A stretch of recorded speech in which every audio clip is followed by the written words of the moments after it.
আসসালামু আলাইকুম। সবাইকে স্বাগত জানাচ্ছি খুবই মজাদার একটা নাস্তা রেসিপি দেখার জন্য। হঠাৎ আসা মেহমান আপ্যায়ন, বাচ্চাদের টিফিন বা বিকেলে চায়ের সাথে এই নাস্তাটি খেতে পারেন। ডিম খায় না এমন বাচ্চাদের এই নাস্তাটি বানিয়ে দিলে ওরা কিন্তু খুব মজা করে খেয়ে নেবে, সেই সাথে পেটও ভরবে। তাহলে চলুন মূল রেসিপিতে।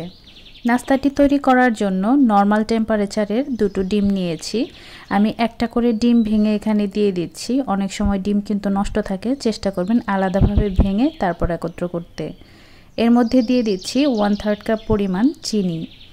এরপর দিয়ে দিচ্ছি সামান্য একটু লবণ।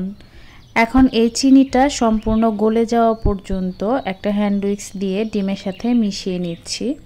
ডিমটাকে খুব বেশি ফোম করা যাবে না, জাস্ট এভাবে ঘুরিয়ে ঘুরিয়ে চিনিটাকে গলিয়ে নিতে হবে। চিনিটা কিন্তু সম্পূর্ণ গলে গিয়েছে। এখন এর মধ্যে দিয়ে দিচ্ছি সামান্য একটু ভ্যানিলা এসেন্স। আপনার পছন্দ অনুযায়ী যে কোনো এসেন্স দিতে পারেন।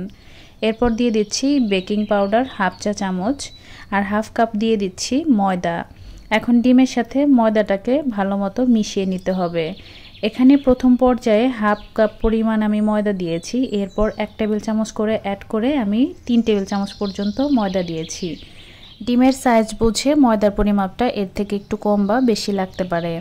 হালকা কুসুম গরম দুধ নিয়েছি আমি 1/4 কাপের মতো, একটু একটু দিয়ে মিশিয়ে নিচ্ছি এটাকে পাতলা একটা ব্যাটার তৈরি করার জন্য। সবটুকু দুধ একেবারে দিতে যাবেন না, একটু একটু দিয়ে এটা মেশাতে থাকবেন। 1/4 কাপের থেকে আমার প্রায় 1 টেবিল চামচেরও বেশি দুধ রয়ে গিয়েছিল।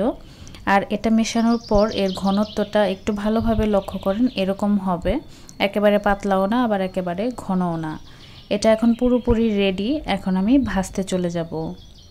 চুলায় আমি তেল দিয়ে হালকা গরম করে নিয়েছি, একেবারে ফুটন্ত গরম করা যাবে না।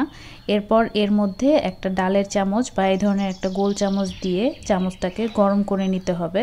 চামচটা ভালো মতো গরম হয়ে গেলে আর একটা চামচ দিয়ে আমি এখানে ব্যাটার দিয়ে দিচ্ছি। একটা চামচ ব্যবহার করবেন ব্যাটার দেওয়ার জন্য, এতে করে সবগুলো নাস্তা কিন্তু একই সাইজে হবে।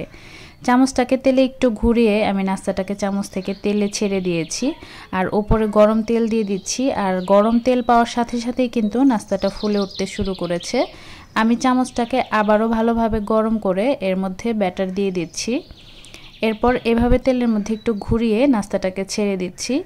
এখানে ঠান্ডা চামচের মধ্যে কিন্তু ব্যাটারটা দিতে যাবেন না, এতে করে ব্যাটার চামচের সাথে লেগে যাবে, নাস্তাগুলো কিন্তু সেপারেট হবে না।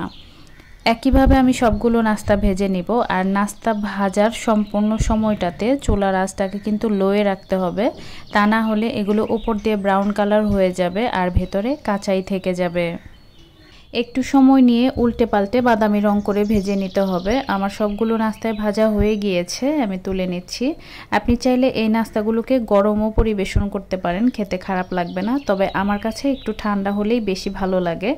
আপনি চাইলে এগুলোকে 3-4 দিনের জন্য একটা এয়ারটাইট বক্সে ভরে সংরক্ষণও করতে পারেন। আশা করছি সবার কাছে এই রেসিপিটি সহজ ও ভালো লেগেছে। অবশ্যই তৈরি করবেন আর কেমন হয় কমেন্টে জানাতে কিন্তু ভুলবেন না। সবাই ভালো থাকবেন, আমাদের জন্য দোয়া করবেন। আজকের মতো এখানেই বিদায় নিচ্ছি। আল্লাহ হাফেজ।